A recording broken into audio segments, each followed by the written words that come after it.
عشق نے غالب نکما کر دیا، ورنہ ہم بھی آدمی تھے کام کے۔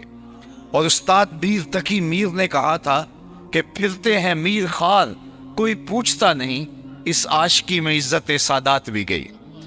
کہا کیسا عشق کیا جو میرے پلے عزت تھی، عزت سادات وہ بھی رخصت ہو گئی۔ محبوب نے رول کے رکھ دیا، اور میرا جو حال کیا، تیری محفل میں آ کے بدنام ہوئے ہیں، نگاہ زمانہ میں بے نام ہوئے ہیں۔ تو نے وعدہ کیا تھا بچھڑیں گے نہ ہم، تیرے ہی ہاتھوں سے نیلام ہوئے ہیں۔ دنیا تو کیس کا نام بھول گئی، مجنوں کہنے لگی، نام تو کیس تھا لیکن اس کا نام تک مٹ گیا، اس کا تشخص تک مٹ گیا۔ اس نے شہزادے گلیوں میں رول کے رکھ دیے محبت نے، لیکن میں جس کی محبت کی کہانی آج آپ کے سامنے لیے بیٹھا ہوں، اس محبت کی عزت نوازی اور اس کی ذرہ نوازی اگر پوچھنی ہے تو بلال حبشی سے پوچھ لیجئے۔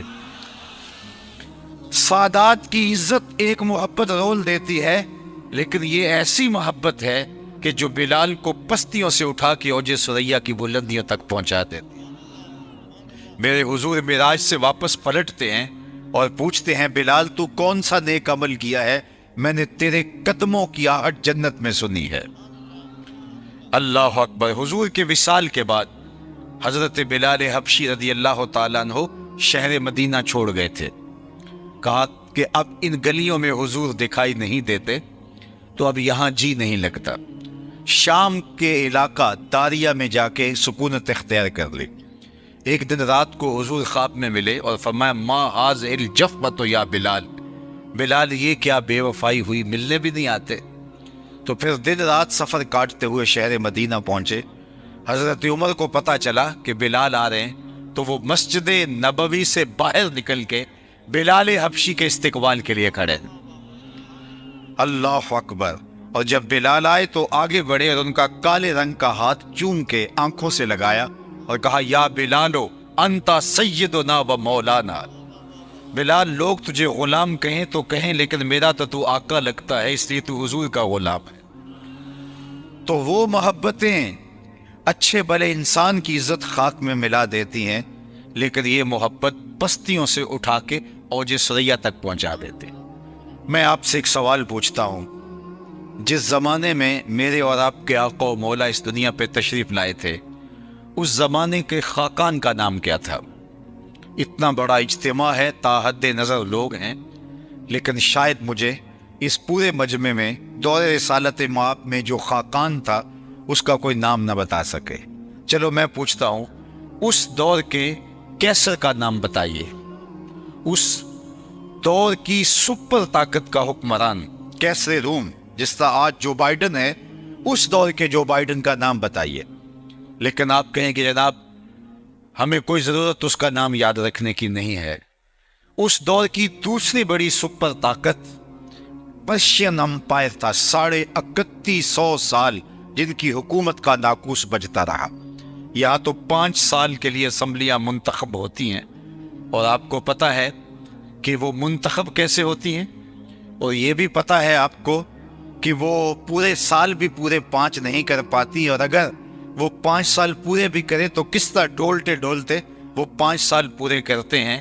تو 5 سال کی حکومت، اور لوگ ناز کرتے ہیں کہ جناب ہم وزیر اعظم ہوتے ہیں، لیکن 3150 سال تک جس حکومت کا ناقوس بچتا رہا، میں اس کے حکمران کا نام، اس دور کے کسریٰ کا نام پوچھنے جا رہا ہوں، تو شاید آپ میں سے کوئی بھی اس کا نام نہ بتا سکے، سوائے ان چند لوگوں کے جو تاریخ کے ساتھ گہرا شغف رکھتے ہیں۔ تو یار اس دور کے کیسر کا نام تو اس پورے مجمع میں کسی کو آتا نہیں، اس دور کے کسریٰ کا نام تو آپ بھول گئے ہیں، اس دور کے خاقان کا نام تو آپ کو آتا نہیں ہے۔ اور اگر میں اس مجلس میں ڈھونڈ کے سب سے کم عمر بچے سے پوچھوں کہ میرے حضور کے مؤذن کا نام کیا تھا، تو سر اٹھا کے بلال حبشی کا نام لے گا یا نہیں لے گا؟ مجھے بتاؤ، اس دور کے شہنشاہوں کا نام تو نہیں رہا، لیکن جس نے حضور سے عشق کیا اس بلال کا نام آج بھی دنیا کے اوپر موجود۔ اقبال تڑپ اٹھا، اقبال یہ کس کے عشق کا فیض عام ہے، رومی فنا ہوا حبشی کو دوام ہے۔ سلطنت روم کے شہنشاہ کا نام باقی نہیں رہا، لیکن بلال حبشی کا نام باقی ہے۔ تو یہ ہے ذرہ نواز عشق، یہ ہے بندہ نواز عشق۔ تو پھر آئیے پیار انہی سے کریے، محبت کا ربط انہی سے کریے، رشتہ الفت انہی سے قائم کریے۔ اور پھر میں آپ کو یہ بتاؤں کہ دنیا کی محبتیں توڑتی ہیں۔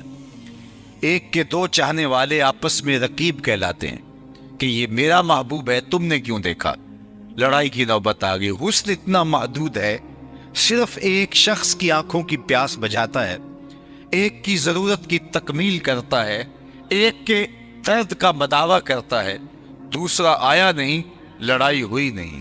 ایک کے دو چاہنے والے آپس میں رقیب کہلاتے ہیں، لیکن محمد عربی کے کروڑوں چاہنے والے آپس میں حبیب کہلاتے ہیں۔ یہ محبتیں توڑتی ہیں اور حضور کی محبت آپس میں جوڑتی ہیں۔ میں آپ سے پوچھتا ہوں کہ میرا اور آپ کا رشتہ کیا ہے؟ تو کوئی رشتہ داری میری اور آپ کی نہیں ہے، کاروباری سانجھ ہو وہ بھی نہیں ہے۔ میں آپ سے گہری شناخت رکھتا ہوں تو شاید چند چہرے ہوں جن کو میں اس پورے اجتماع میں باقاعدہ پہچان سکتا ہوں، باقیوں کو میں پہچانتا بھی نہیں ہوں، نام جاننا تو دور کی بات ہے۔ لیکن آپ کی پیشانیوں پر میرے لیے جو محبت کے نقش نظر آ رہے ہیں اور آپ کی پتلیوں کے اوپر لکھا ہوا جو میرے لیے پیار ہے، یہ کہاں سے آیا؟ میری تو آپ کی رشتہ داری بھی کوئی نہیں، میرا آپ کا کوئی کاروباری سانجھ بھی نہیں ہے، میری اور آپ کی کوئی دوستی کی ایسی داستان بھی نہیں ہے، ہم اکٹھے پڑھتے بھی نہیں رہے ہیں، ہم کسی جگہ پہ روم میٹ بھی نہیں رہے، کلاس فیلو بھی نہیں رہے، لیکن یہ امٹ کر کے آپ آ گئے ہیں۔ تو میری اور آپ کی محبت کا سبب صرف نام محمد ہے صلی اللہ علیہ وآلہ وسلم۔ اقبال نے کہا تھا، چوں گلے صد برگ مارا بو یکیس، او کے جانے ای نظاموں او یکیس، مست چشمے ساقی بتہاستیم، در جہاں مثل مو بھی ناستیم، ہزاروں قومیں وجود میں آئیں، دہر میں خشک و تر کے رشتے سے، ہم نے بنیاد دوستی رکھی یاد خیر البشر کے رشتے سے۔ میرے استاد جھوم کے پڑھا کرتے تھے، محمد کی وساطت سے محبت تیری میری ہے، محبت اصل ہے ان کی، نہ تیری ہے نہ میری ہے۔ تو حضور کے نام سے انسانیت جڑتی ہے اور ہم ایک لڑی میں پروئے جاتے، شرق سے غرب تک، شمال سے جنوب تک، نیل کے ساحل سے کاشغر تک، امت ایک لڑی میں پروئی جاتی ہے۔ تو وہ پرونے والی لڑی حضور کی محبت ہے، اس لیے یہ محبت جوڑتی ہے، دنیا کی محبتیں توڑتی ہیں اور انسانوں کو تقسیم کرتی ہیں۔ تو آئیے میں اور آپ حضور کے ساتھ محبت کا ربط اور رشتہ قائم کریں، حضور کے ساتھ الفت کا ربط قائم کریں اور عقیدت کے ربط کو مضبوط سے مضبوط تر کرتے چلے جائیں۔ دوسری بات میں عرض کرنا چاہوں گا کہ آج کوئی کسی سے محبت کرتا ہے، کسی سے پیار کا ربط و رشتہ رکھتا ہے، تو اس کے محبوب میں 1000 خامیاں ہوتی ہیں، تو وہ اس خامیوں کو چھپانے کے لیے یا ان کی کوئی تعویل کرنے کے لیے کوئی بات کرتا ہے۔ لیکن جس ذات والا صفات سے میں اور آپ محبت کا دم بھرتے ہیں اور عشق کا ربط رکھتے ہیں، وہ اتنا حسین ہے کہ جہاں حسن بھی پانی بھرتا ہے اور عشق بھی غلامی کرتا ہے۔ اور اس سے بڑھ کر کیا ہے کہ ہمیں ناز ہے اس بات پر کہ جو ہمارا محبوب ہے وہ رب کا بھی محبوب ہے، اور یہ وہ انداز اور یہ وہ فخر، میرا رب رب ہو کے کہہ رہا ہے، فلا وربک، محبوب مجھے تیرے رب کی قسم۔ ذرا آپ کی توجہ ہو تو کیا دل آویز جملہ ہے، فلا وربک، رب رب ہو کے کہہ رہا ہے، یہ نہیں کہہ رہا مجھے تیری قسم، یہ بھی نہیں فرما رہا کہ مجھے کعبے کے رب کی قسم، یہ بھی نہیں کہہ رہا کہ مجھے زمین و آسمان کے رب کی قسم، ہاں یہ بھی نہیں کہہ رہا مجھے میری قسم، کہا مجھے تیرا ہونے کی قسم، فلا وربک، مجھے تیرا ہونے کی قسم۔ جب رب حضور کا رب ہونے پہ ناز کر رہا ہے تو ہم امتی ہونے پہ ناز کیوں نہ کریں؟ فخر کا دل میں دریچہ باز کرنا چاہیے، جن کا تو آقا ہے ان کو ناز کرنا چاہیے۔ اور یہ محفل میلاد یہ ناز کا ایک انداز ہے، یہ محبت کا ایک رنگ ہے، یہ عقیدت کا ایک پھیلتا ہوا اجالا ہے، یہ شکرانے کی ایک صورت ہے، اور یہ محبت کے اظہار کا ایک سلیقہ ہے، یہ الفت کا ایک انداز ہے گویا ہمارے چہروں پہ خوشی ہے، ہمارے دل میں سرشاری ہے، اور ہم جھومتے پھر رہے ہیں صرف اس بات پر کہ ہم اس کے غلام ہیں جو خدا کا بھی محبوب ہے۔ اور اس بات پہ ہم بجا طور پہ ناز کرتے ہیں، بجا طور پہ اس پہ ہم فخر کرتے ہیں، اور یہ ہمارا فخر بنتا ہے۔ 12 نبیوں نے آرزویں کی حضور کی امت میں ہونے کی، پیغمبروں نے تمنائیں کی، اور ہم نے کوئی تمنا نہیں کی، ہم نے کوئی منت نہیں مانی، ہم نے کوئی رت جگہ نہیں کاٹا، ہم نے کوئی انتظار کی گھات نہیں لگائی۔ ہم سوئے تھے، مقدر جاگ اٹھا۔ ہم پیدا ہوئے، ہمارے والد مسجد سے مولانا کو بلا لائے، انہوں نے کان میں جو آ کے اذان دی، یہ اس بات کی بشارت تھی، مبارک ہو تو حضور کا غلام بن کے آیا ہے۔ شاہوں سے ملا ہے نہ تونگر سے ملا ہے، اللہ کا عرفان اسی در سے ملا ہے۔ اوروں کو ملا ہے تو مقدر سے ملا ہے، مجھ کو تو مقدر بھی تیرے در سے ملا ہے۔ پیغمبروں نے آرزویں کی، پیغمبروں کی ٹیمیں منتظر رہی، ہاتھ اٹھا کے دعائیں مانگتے رہے، ربنا وابعث فیہم رسولا، مالک آنکھیں بوڑھی ہو گئی ہیں انتظار کرتے کرتے، اسے بھیج بھی دے۔ کوئی کہہ رہا ہے اسمہ المتوکل، اس کا نام متوکل ہوگا۔ کوئی کہہ رہا ہے لیسا بفظ ولا بغلظ، وہ تر شروع نہیں ہوگا، بس آیا جا رہا ہے۔ حضرت عیسیٰ نے تو کہا مبشرم برسول یات من بعد اسمہ احمد، لوگوں میں نام بھی بتائے جا رہا ہوں، بس وہ آنا چاہ رہا ہے، میرے بعد وہی نازل ہونے والا ہے، وہی اترنے والا ہے، اس کا نام احمد ہوگا۔ اللہ اکبر۔ جب حضرت عیسیٰ کی زبان سے میرے حضور کے قصیدے سنے تو ایک آپ کے حواری نے کہا حضرت جس کے قصیدے آپ پڑھ رہے ہیں کیا وہ آپ سے بھی افضل ہوگا؟ بڑی حیرت سے پوچھتے ہیں، اور حیرت کیوں نہ ہو کہ وہ عیسیٰ جو بن باپ کے پیدا ہوئے، کلمۃ اللہ و روحہ، اللہ نے ان کو بغیر باپ کے پیدا کیا، ان کے پاؤں کی ٹھوکر سے مردے اٹھ کے باتیں کرتے تھے، ان کی انگلیاں آنکھوں پہ آتی روشنی آ جاتی، مادرزاد اندھوں کو روشنی ملتی، کوڑی کے جسم پہ ہاتھ پھیرتے شفا ملتی، مٹی کا پرندہ بناتے پھونک مارتے ہوا میں اڑنے لگتا۔ کیا شانیں تھی حضرت عیسیٰ علیہ السلام کی۔ تو جب وہ بھی قصیدے پڑھ رہے ہیں تو امتی کا یہ کہنا بنتا ہے۔ تو حواری نے کہا حضرت جس کے قصیدے آپ بھی پڑھ رہے ہیں وہ آپ سے بھی افضل ہوگا؟ حیرت میں ڈوب کے بولتا ہے انجیل برناباس کے اندر آج بھی لفظ موجود ہیں، اگرچہ تحریف راہ پا چکی ہے، میرے حضور کی شانیں پچھلی کتابوں سے لوگوں نے چن چن کے نکالی ہیں، لیکن آج بھی انجیل برناباس کے اندر یہ لفظ موجود ہیں۔ حواری پوچھتے ہیں حضرت کیا وہ آپ سے بھی افضل ہوگا؟ تو حضرت عیسیٰ فرمانے لگے افضل ہونے کی بات کرتے ہو، وہ تو اتنی عظمتوں کا حامل ہے، اگر اس کے نالین کے تسمے کھولنے کی سعادت ابن مریم کو مل جائے تو یہ بھی مقدر کی بات۔ وہ اتنا بخت اور مقدر کا مالک ہے کہ اس کے نالین کے تسمے کھولنے کی سعادت بھی میرے لیے بخت کی بات ہے اگر مجھے یہ اعزاز مل جائے۔ زمانہ منتظر رہا۔ بحیرہ راہب کی کہانی آپ نے سنی ہوگی، وہ راستے میں کلی ڈال کے بیٹھا تھا، اس نے سنا تھا یہاں ایک دن نبی آخر زمان کا گزر ہوگا۔ وہ روزانہ اپنے مکان کی چھت پہ چڑھتا اور حجاز کی جانب سے آنے والے قافلے دیکھتا ہے۔ اللہ اکبر کہ کسی دن وہ بھی تو گزریں گے اور میری آنکھوں کی پیاس بجھ جائے گی۔ نستورہ راہب کی کہانی سن لیجیے، وہ بھی شام میں کلی ڈال کے بیٹھا ہے، اس کے پاس ایک درخت تھا، اس نے کتابوں میں پڑھا تھا کہ اس درخت کے نیچے صرف پیغمبر ہی بیٹھ سکتا ہے، تو وہ منتظر تھا کبھی کوئی اس کی چھاؤں میں آ کے آسودہ ہو تو میں اس کی زیارت کروں۔ حضرت سلمان فارسی کی کہانی سن لیجیے۔ حضرت سلمان فارسی صحابہ میں سب سے طویل العمر ہیں، 350 سال کی روایت بھی موجود ہے اور 250 سال کی کم از کم آپ کی عمر کی روایت ہے۔ ایک مجوسی کے بیٹے ہیں، کہتے ہیں میں اپنے باغوں میں جایا کرتا تھا، راستے میں ایک راہب کا کٹیا تھا اور میں اس کے پاس اٹھنے بیٹھنے لگا۔ میرے والد کو پتا چلا تو اس نے منع کیا کہ ہم تو مجوسی ہیں، آتش پرست ہیں، اور تم اس شخص کے پاس کیوں بیٹھتے ہو؟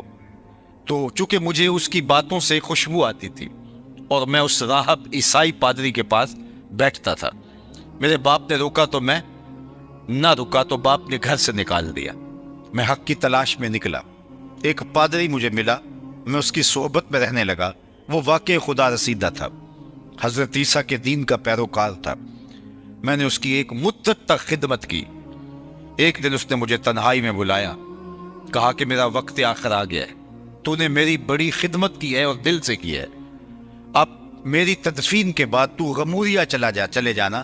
وہاں کا فلاں پادری وہ خدا رسیدہ ہے, تجھے اس سے خیر مل جائے گی. کہتے ہیں وہ واقعی 2-3 دن کے بعد انتقال کر گیا. تدفین کے بعد میں غموریا چلا گیا اور جس نشانی کا پادری اس نے بتایا تھا وہ مجھے مل گیا. میں اس کی صحبت میں رہنے لگا اور خدمت دل و جان سے کرنے لگا. ایک مدت میں نے اس کی خدمت کی. ایک دن اس نے مجھے تنہائی میں بلایا, کہا کہ تو نے میری بہت خدمت کی ہے نوکروں کی طرح. اب میرا بھی وقت آخر آ گیا ہے اور کوئی ایسا پادری اب رہا نہیں جس کے پاس میں تجھے بھیجوں, لیکن تو حق کا متلاشی ہے. میری تدفین کے بعد تو یثرب چلے جانا. نبی آخر الزمان کا ظہور ہوگا اور وہ وہاں ہجرت کر کے آئیں گے اور تو ان کی صحبت میں زندگی کا سراغ پالے گا. کہتے میں نے کہا کہ میں در بدری کی خاک چھانی ہے. کوئی شخص مدعی نبوت ہو اور میں دھوکہ کھا جاؤں, مجھے کوئی پکی نشانیاں بتاؤ تاکہ میں دھوکہ نہ کھاؤں. تو اس نے کہا 3 نشانیاں ہوں گی. ایک, صدقہ قبول نہیں کرے گا. دوسری نشانی ہدیہ رد نہیں کرے گا. تیسری نشانی 2 کندھوں کے درمیان مہر نبوت ہوگی.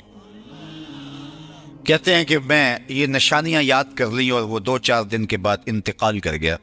اس کی تدفین کی اور پھر میں نے رخت سفر باندھا اور یثرب کی جانب جاتا ہوا ایک قافلہ مجھے غموریا سے ملا. تو میں نے کہا مجھے بھی ساتھ لیتے جاؤ, میرا قصد بھی وہاں کا ہے. تو انہوں نے کہا آ جاؤ, لیکن انہوں نے میرے ساتھ زیادتی کی کہ مجھے اپنا غلام بنا لیا. لیکن مہربانی یہ کی کہ جا کے بیچا یثرب میں. یہ مدینہ المنورہ کا پرانا نام ہے. جا کے مجھے یثرب میں مدینہ المنورہ میں جا کے ایک یہودی کے ہاتھ بیچ دیا. اس نے مجھے اپنے باغ کی گوڈی اور کام کاج میں لگا دیا. میں ایک امیر باپ کا بیٹا تھا لیکن حق کی تلاش میں نکلا تھا. میں نے کہا کوئی بات نہیں اور میں جا کے اس کی نوکری کرنے لگا اور اس دن کے انتظار میں تھا کہ نبی آخر الزمان تشریف لائیں. ایک وقت بیت گیا غلامیاں کرتے ہوئے. کہتے ایک دن میں اپنے باغ میں کھجوریں توڑ رہا تھا کہ ہواؤں میں خوشبو نہیں پھیل جاتی. چاروں طرف سے طالع البدر علینا کی صدائیں گونجنے لگی. میں سمجھ گیا ہواؤں کی خوشبو بھی بتا رہی تھی کہ کوئی آنے والا آ گیا. میں نے چھلانگ لگائی اور دوڑ پڑا. میرا مالک سمجھا شاید غلام بھاگ رہا ہے تو اس نے دوڑ کے مجھے پکڑ لیا. میں نے کہا کہ میں بھاگ نہیں رہا, میں نوکر تمہارا ہی ہوں, میں غلام تمہارا ہی ہوں, لیکن دل غلام کسی اور کا ہے. میں نے کچھ کھجوریں صدقے کی نیت سے لی اور میں حضور کی خدمت میں جا پہنچا اور میں نے جا کے پیش کی. تو فرمایا کہ ہم پیغمبر صدقہ تو نہیں لیتے. کہتے ہیں کہ نشانی ایک پوری ہو گئی لیکن حضور کا چہرہ بتا رہا تھا یہ وہی ہیں. لیکن میں نے بھی در بدری کی خاک چھانی تھی, کبھی عرش پر, کبھی فرش پر, کبھی ان کے در, کبھی در بدر. غم عاشقی تیرا شکریہ, میں کہاں سے گزر گیا. کہا کہ میں نے کہا کہ میں دوسری نشانی بھی دیکھوں گا. تو میں نے پھر کچھ دن ڈال کر کے دوبارہ ہدیے کی نیت سے کھجوریں لا کے حضور کو پیش کی. فرمایا ہاں ہم ہدیہ قبول کر لیتے ہیں. کہتے میرا دل تو مطمئن ہو گیا تھا لیکن میں چاہتا تھا تیسری نشانی بھی دیکھ لوں, لیکن وہ مجھے موقع نہیں مل پا رہا تھا. ایک دن حضور میرے باغ میں تشریف لائے اور آپ نے اپنی چادر اپنے مبارک کندھوں پہ ڈالی ہوئی تھی اور میں حضور علیہ السلام کی پشت کے پیچھے پیچھے ہوتا تھا. میری آرزو یہ تھی کہ ہوا کا کوئی تیز جھونکا آئے اور چادر ہٹ جائے اور میں مہر نبوت دیکھ لوں. آقا کریم میرے ارادہ قلب سے آگاہ ہوئے. فَأَلْقَى إِلَيَّ رِدَاءَهُ, حضور نے چادر اتار کے میری جانب پھینکی اور کمر کو خم دے کے میری جانب کرتے ہوئے کہا انظر الی ما امرت بہ, اس پادری نے جو بتایا تھا دیکھ لے.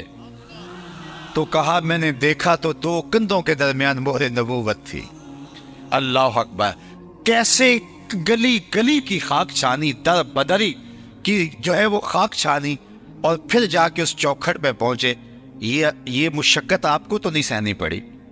یہ مشقت جو نستورہ نے سہی, جو بحیرہ نے سہی, جو سلمان فارسی نے سہی, وہ مشقت میں نے تو گوارا نہیں کی. ہم تو آغوش مادر میں آئے تو ہمیں مبارک ملی, تم حضور کے غلام بن کے آئے ہو.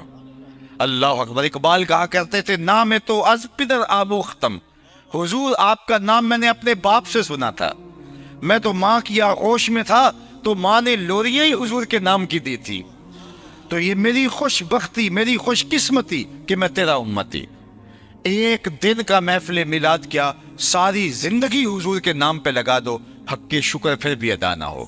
ہمارے بدن پہ اتنے بال نہیں ہیں جتنے رسول اللہ کے احسانات ہیں. ہمارا بال بال قرض رسالت میں جکڑا ہوا ہے. ہماری خوش بختی کہ ہم اس اعزاز سے مالا مال ہوئے. کنتم خیر امت اخرجت للناس، یہ آپ کو کہا گیا ہے نا، یہ مجھے کہا گیا ہے. مجھے بتاؤ ہم اس لائق ہیں، ہم اس اہل ہیں کہ اتنا بڑا اعزاز پائیں؟ لیکن اصل شرف مکان کا نہیں ہوتا، شرف مکین کا ہوتا ہے. تو حضور کے صدقے سے ہمیں یہ اعزاز ملا، ہمیں یہ عزت ملی. آقا کریم نے فرمایا کہ ایک شخص فجر سے لے کر شام تک مزدوری کرتا ہے، اس کو 1 قیراط ملتا ہے مزدوری. دوسرا ظہر سے لے کر شام تک مزدوری کرتا ہے، اس کا وقت تھوڑا ہے لیکن اس کو بھی 1 قیراط ملتا ہے. تیسرا عصر سے لے کر مغرب تک مزدوری کرتا ہے، اس کو 2 قیراط ملتے ہیں. وقت اس کا دونوں سے کم لیکن اس کی مزدوری 2 گنا. فرمایا پہلی مثال یہود کی ہے، دوسری مثال نصارہ کی ہے، اور تیسری مثال میری امت کی ہے. ایک ہی رات لیلۃ القدر کی ایسی ہے کہ 1000 مہینوں سے بہتر ہے. ایک نیکی کرو گے 10 نیکیوں کا ثواب ہے. ایک دانہ اللہ کی راہ میں خیرات کرو گے 700 گنا ثواب ملے گا. اور اگر توفیق یاوری کرے، اللہ کی مدد نصرت شامل ہو، تو حرم میں ایک سجدہ کرو گے 1,00,000 سجدوں کا ثواب ملے گا. ایک نیکی کرو گے 1,00,000 نیکیوں کا ثواب ملے گا. یہ کتنا بڑا اعزاز ہے، یہ کتنا بڑا شرف ہے. یہ مجھے دیا گیا، یہ آپ کو دیا گیا. میرے اور آپ کی عمل اگر ہم دیکھیں تو ہمیں شرم آئے، لیکن کنتم خیر امت اخرجت للناس، یہ اعزاز حضور کے صدقے سے دیا گیا. تو اس لیے اس کا شکرانہ ہے یہ محفل میلاد. اور آقا کریم علیہ الصلوۃ والسلام سے محبت کیوں نہ کریں؟ یار میں تو سینے میں دھڑکتا ہوا دل رکھتا ہوں نا، آپ تو سینے میں تڑپتا ہوا سیماب کی طرح دل رکھتے ہیں، اور دل مجبور ہے محبت کرنے کے لیے. جہاں حسن ہوگا دل ادھر لپکنے لگے گا، اور کائنات کے سارے حسن حضور کے قدموں کی خیرات. اللہ اکبر. اعظم چشتی کی تو حیرت ہی ختم نہیں ہوتی. سمجھا نہیں ہنوز میرا عشق بے ثبات، تو کائنات حسن ہے یا حسن کائنات؟ تو میں تو مجبور ہوں محبت کرنے کے لیے، لیکن حضور علیہ الصلوۃ والسلام سے محبت تو پتھروں نے بھی کی ہے، درختوں نے بھی کی ہے. اللہ اکبر. احد کی چھاتی پہ حضور کا قدم آتا ہے تو پہاڑ جھوم اٹھتا ہے. تو اللہ کے محبوب فرماتے ہیں عصمت احد فإنما علیک نبی و صدیق و شہیدان. اور کبھی فرمایا احد جبل یحبنا ونحبہ، احد ایسا پہاڑ ہے جو ہم سے پیار کرتا ہے، ہم اس سے پیار کرتے ہیں. مجھے بتاؤ کہ کبھی پتھروں کے سینوں کے اندر بھی پیار کی جوت آپ نے دیکھی ہے؟ ہمیں تو انسانوں کا پتہ نہیں چلتا کہ کون پیار کرتا ہے اور کون پیار کے روپ میں نفرت کرتا ہے. لوکی مینو منہ آتے خول چڑھا کے ملتے نے، ویکھنو وہ کنے چنگے پیڑے کنے دل دے نے. کتنے لوگ ہوتے ہیں جو آستین کے سانپ ثابت ہوتے ہیں، لیکن حضور احد کے کلیجے میں اپنے پیار کو بھی دیکھ رہے ہیں. اور آؤ تمہیں محبت کی ایک دل آویز کہانی سناؤں. صحیح بخاری میں یہ کہانی ہے، دل آویز کہانی، خوبصورت کہانی. اللہ اکبر. حضور منبر پہ تشریف فرما ہے، اچانک مجمع سے رونے کی آواز آنے لگی، اور رونے والا اس درد سے روتا ہے کہ لگتا ہے اس کا کلیجہ پھٹ جائے گا. حدیث میں لفظ ہے کناکۃ الخلوج، جس طرح اونٹنی کا بچہ گم ہو جائے اور وہ چیخیں مارتی ہے، تھاڑے مارتی ہے، رونے والا اس درد سے روتا ہے. صحابہ دائیں بائیں دیکھتے ہیں لیکن رونے والا دکھائی نہیں دیتا. دل لرز رہے ہیں سینوں کے اندر. مسجد نبوی اس کے رونے کی چیخوں سے گونج اٹھی، اور صحابہ حیرت میں مبتلا ہیں. رونے والے کے رونے میں درد بھی ہے، اور اس کی چیخیں، اس سے مسجد گونج اٹھی ہے. اور حیرت یہ ہے کہ رونے والا اس درد سے روتا ہے اور وہ دکھائی بھی نہیں دیتا. فنزل النبی صلی اللہ علیہ وآلہ وسلم عن المنبر. جب اس کی چیخوں پکار بڑھ گئی اور مسجد نبی گونج اٹھی تو حضور منبر سے نیچے اترے اور ایک سمت چل دیے.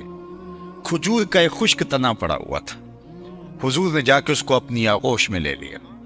یہ پہلی بار ایسا ہوا تھا کہ منبر بن کے آیا اور حضور پہلے دن منبر پہ جلوہ فروز ہوئے. ورنہ کھجور کا خشک تنا تھا ایک، حضور اس کے ساتھ ٹیک لگا کے واز کیا کرتے تھے. لوگ زیادہ ہو گئے تو صحابہ نے کہا کہ منبر ہونا چاہیے تاکہ دور والے بھی حضور کی زیارت کے نور سے مالا مال ہو سکے. تو آج جب منبر بچھایا گیا تو اس تنے کو صحابہ نے اٹھا کے مسجد کے کونے میں ڈال دیا. تو یہ اس کے رونے کی آواز تھی. حضور گئے اور جا کے اس کو اپنی آغوش میں لے لیا. جس طرح بچھڑا ہوا بچہ ماں کی گود میں آ جائے تو اس کی ہچکیاں بن جاتی ہیں، اس تنے کی ہچکیاں میں بخاری کی روایت آپ کے سامنے رکھ رہا ہوں۔ امام سبودی نے تو بڑی تفصیل کے ساتھ اس کو وفاء الوفا میں لکھا۔ اس کی ہچکیاں بن گئی، گکھی بن گئی، اور وہ سسکیاں لے لے کے رونے لگا، اور آقا کریم علیہ السلام اس کے اوپر اپنا دست شفقت پھیرتے چلے جا رہے ہیں، اور اس کی آواز بتدریج کم ہوتی چلی جا رہی ہے۔ پھر آہستہ آہستہ حضور تسلی دی، وہ خاموش ہوا، حضور واپس ممبر پہ تشریف لے گئے۔ صحابہ کی آنکھوں میں حیرت تھی، استعجاب تھا، کبھی درخت میں روئے ہیں، کبھی خشک تنوں سے بھی چیخنے کی آواز آئی ہے، زندگی میں پہلی مرتبہ یہ منظر دیکھا تھا۔ تو صحابہ کی آنکھوں میں جب حضور نے سوال دیکھا تو ایک جملہ ارشاد فرمایا، لو لم افعل هكذا لحن الى یوم القیامہ۔ اے صحابہ سن لو کان کھول کے، اگر میں ممبر سے اتر کے اپنے عاشق زار کو تسلی نہ دے کے آتا، یہ قیامت تک روتا ہی رہتا۔ اس کی چیخیں دنیا سنتی، یہ میرے فراق میں کبھی چپ نہ کرتا۔ حضرت حسن بصری رضی اللہ تعالیٰ عنہ اس حدیث کی روایت کرتے ہوئے بلک بلک کے رونے لگے۔ کہا ایک درخت کے کلیجے میں حضور کا اتنا پیار ہے، ہم تو سینے کے اندر دل رکھتے ہیں، ہم حضور کی محبت کے اندر کیوں نہیں روئیں گے؟ ہم آنسو کا خراج کیوں نہیں دیں گے؟ یہ حضور کی محبت ہے، یہ حضور کا پیار ہے، یہ حضور علیہ الصلوۃ والسلام کی الفت کے رنگ ہیں۔ ایک صحابی جن کا نام صوبان ہے، آقا کریم نے فرمایا کہ کیا ہے صوبان تمہیں؟ تم بڑے کمزور دکھائی دے رہے ہو، تمہیں کوئی بیماری ہے؟ عرض کی حضور مجھے کوئی بیماری نہیں، ایک خیال نے مجھے کمزور کر دیا، ایک سوچ نے میرا یہ حال کر دیا۔ فرمایا کیا ہوا؟ کیا تمہارا خیال ہے جو تمہارے اوپر غالب آیا اور تمہاری صحت گر گئی؟ کہا کہ ایک خیال یہ آیا کہ اب جب دل اداس ہوتا ہے حضور کو آ کے دیکھ لیتے ہیں، تو جنت میں ہم اگر گئے بھی تو کسی نچلے درجے میں ہوں گے، حضور تو پیغمبروں کے ساتھ اوپر والے درجے میں ہوں گے، وہاں تو حضور کی زیارت نہیں ہوگی۔ تو اس خیال نے میرا یہ حال کر دیا ہے۔ اللہ اکبر، جو آپ دیکھ رہے ہیں تو اللہ کے محبوب علیہ السلام کی محبت ہمارے سینوں کا خزینہ ہے۔ لیکن میں صاحب اپنی گفتگو کو سمیٹتے ہوئے عرض کرنا چاہوں گا، محبت کے اظہار کے کئی رنگ ہیں۔ آپ کی یہ محفل یہ بھی محبت کے اظہار کا ایک رنگ ہے۔ آپ کا جوش فراواں میں نعرے لگانا یہ بھی محبت کا ایک روپ ہے۔ آپ کا سر پہ امامہ باندھ لینا، آپ کا مٹھائیاں بانٹنا، آپ کا عقیدتوں کے مختلف رنگ اختیار کرنا، یہ سب محبتوں کا رنگ ہے۔ لیکن محبت کا سب سے بڑا داعیہ محبوب کی اطاعت ہے، محبوب کی فرما برداری ہے۔ محب جس سے محبت کرتا ہے اس کی فرما برداری کرتا ہے۔ وہ تو ایسا حکم دے دے جس کو بجا لانا ممکن نہ ہو تو محب تو پھر بھی تیشہ اٹھا کے نہر کھودنے چل پڑتا ہے۔ مجھے بتاؤ، کبھی پتھروں سے بھی دودھ کی نہریں نکلی ہیں؟ پتھروں سے چشمے تو پھوٹتے ہیں، پتھروں سے کبھی دودھ تو نہیں نکلا۔ لیکن جب فرحاد کو شیری نے کہا کہ میں تو تمہیں وصل تب دوں گی کہ اگر تم پہاڑ سے نہر دودھ کی کھود کے لاؤ گے، تو وہ ہاتھ میں تیشہ لے کے اسی کام کے لیے چل نکلا کہ اگر یہ شرط ہے وصل کی تو پھر میں اس کام کے لیے چلتا ہوں۔ میرے اور آپ کے آقا و مولا نے تو کوئی ایسا مشکل حکم نہیں دیا جو ممکن نہ ہو، بلکہ فرمایا لولا ان اشق علی امتی لامرتهم بالسواک عند کل صلاۃ۔ اگر میں اپنی امت پہ شاک نہ جانتا تو ہر نماز کے لیے جو وضو کیا جاتا ہے اس کے ساتھ مسواک کو لازم قرار دے دیتا۔ لیکن اللہ کے محبوب نے کہا کہ یہ مشکل ہو جائے گا، بھاری ہو جائے گا ان کے لیے، ان کے اوپر وہ حکم نافذ نہیں کرنا جو ان کو بجا لانا مشکل ہو جائے۔ وہی حکم دیے جس کے بغیر چارہ نہیں تھا، جس کو بجا لانا ضروری تھا۔ تو ہم پھر کیسے محب ہوں گے کہ اگر ہمیں پنج گانا نماز کی توفیق نصیب نہیں ہوگی؟